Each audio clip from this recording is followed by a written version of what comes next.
আমার ফার্স্টত আছে পার পানি। ফার্স্ট প্রাইজ পাইছে আমার পূজা দেবী ছেত্রী।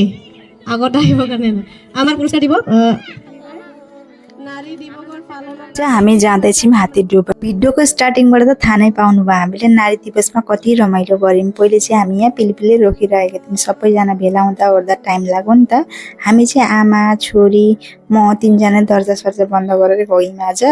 अरू बेला जान नपाए पनि आज चाहिँ हाम्रो दिन नारीको दिन भनेर चाहिँ हामी सबैजना रमाइलो गरौँ न भनेर गयौँ। हामीले चाहिँ 20वटा गोठको सबैजना मिलेर एउटा सानो प्रोग्राम राखेका थियौँ। त्यहाँ हामीले खेलाधुला खेल्छौँ, नाचगान गर्छौँ, पुरा रमाइलो गर्ने भनेर उहाँ पुगेको त स्टार्टै भएको रहेछ र जस्तो चाहिँ केही हुँदैन, 9 बजेबाट स्टार्ट गर्ने भन्नुहुन्थ्यो। तर आइपुग्दा चाहिँ 11 बज्यो। आइपुग्दा फेरि बाइदेउरा आइपुग्नु भएको रहेछ नि त।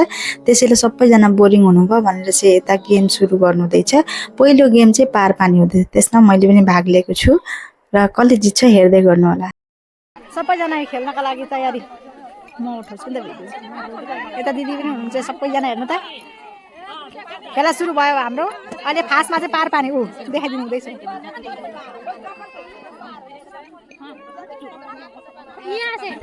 गेममा भाग लिएपछि अब कसले जित्छ भने त सबैलाई हुन्छ र यति धेरैजनामा कसले जित्छ धेरै एक्साइटेड थिए। हेर्दै जानु होला, भिडियो बहुत इन्ट्रेस्टिङ छ।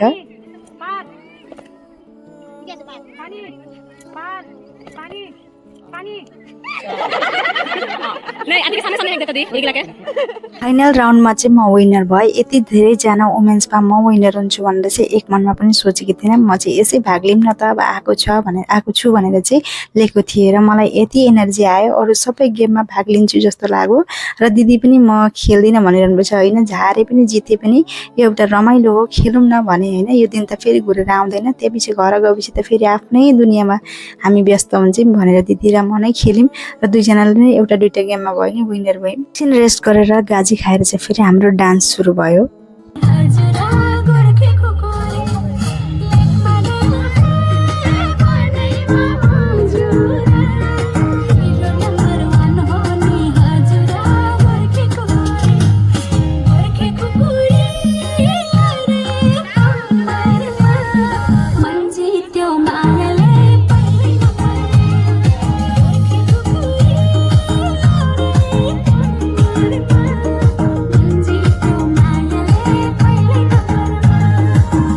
फेरि अहिले अर्को गेम सुरु भयो।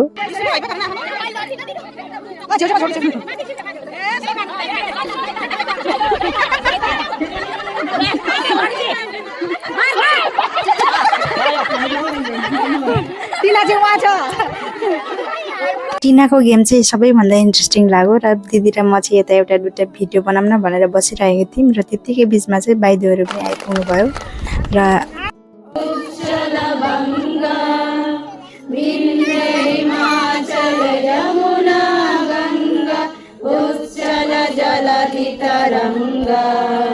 तब शुभ नामे जागे, तब शुभ आशीष मागे, गाए तब जय गाथा। जन गण मंगलदायक जय हे भारत भाग्य विधाता। जय हे जय हे जय हे जय जय जय जय हे।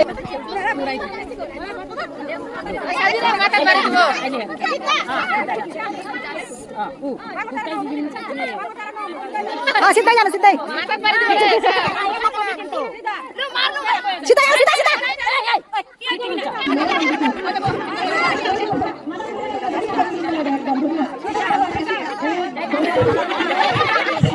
यति रमाइलो भयो नि म भन्न सक्दिनँ। हजुरहरूले भिडियो हेर्दै जानु होला र म चाहिँ सबैमा भाग लिइरहेको थिएँ, हार के आगे जिते भन्दै।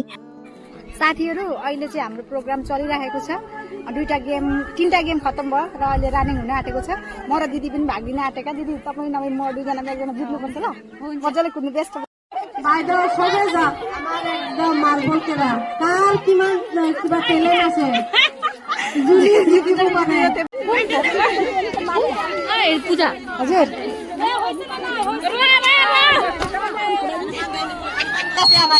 আমরা দিয়ে দে আমরা দিয়ে দে না দিবা কাছে বাইদেউ আমার দে ভাই দাও দুইজনে ফাঁকা লাগছে দে একদম পুরি চিকেন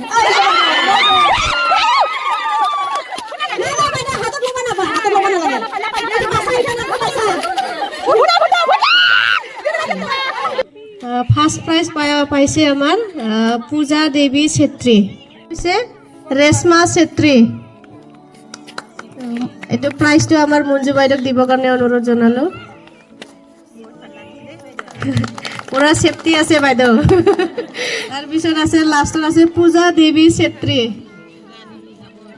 বাইদেউ ডাবল লৈছে মিষ্টিটো খুৱাব নোৱাৰে ৰাতি সন্ধিয়া হৈ গৈছে বেছিকৈ নাচিব লাগিব লাষ্টত প্ৰাইজ সুশীলা বাইদেউ দি দিয়ে हाम्रो प्रोग्राम सकियो र प्राइजहरू पनि सबैलाई वितरण गर्नुभयो देख्नमा सानो छ प्राइज र हामीलाई यो प्राइजको महत्त्व कति छ मिनिङ कति छ होइन पल आजको दिन कस्तो राम्ररी बित्यो हाम्रो बोटबाट चाहिँ 3 जनाले हामीले लियौँ यहाँबाट गएर अहिले चाहिँ हामी घर जानको लागि निस्किसकेका छौँ आमालाई र छोरीलाई चाहिँ मैले अर्कै गाडीमा पठाइदिएको थिएँ हामी चाहिँ हिँड्दै हिँड्दै आउनु पर्यो नि त पुरै रातै भइसकेको थियो अनि हामी आउँदा चाहिँ आमा पर्खिरहनु भएको छ मेलामा दोरङ्गा मेलामा अब कति घुराउनुपर्छ 30 रुपियाँ भन्नुहुन्छ यहाँ मेलामा दरङ्गा मेलामा नामेको छौँ र यहाँ चाहिँ म आइसक्रिम लिन आँटेको आइसक्रिम दिएको छु दादा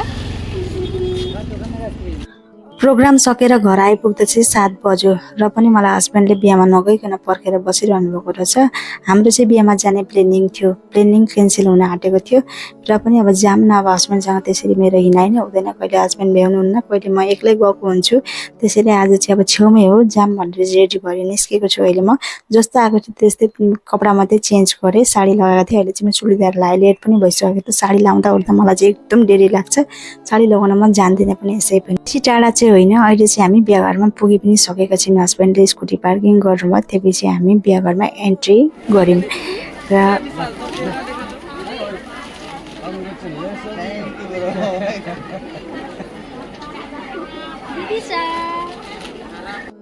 पुगेर चाहिँ पहिले हामीले गिफ्ट दियौँ त्यसपछि चाहिँ दिदीसँग भेट भयो फुपू दिदी पनि जानुभएको रहेछ अघि प्रोग्राममा जाँदा पनि सँगै गएका थियौँ अहिले बिहामा पनि सँगै भेट भयो घर आइपुग्ने बित्तिकै आयो भनेर दिदीसँग एकछिन बात गरेर चाहिँ हामी एकछिन बिहामा इन्जोय गऱ्यौँ त्यसको बादमा चाहिँ घरतर्फ लाग्यौँ आजको भिडियो चाहिँ म यतिमै एन्ड गर्छु होप तपाईँहरूलाई राम्रो लाग्छ के कस्तो लाग्छ भिडियो हेरेर मेरो कमेन्ट गरेर प्लिज जनाउनु होला भोलि फेरि भेट्नेछु अर्को भिडियोको साथ बाइ बाइ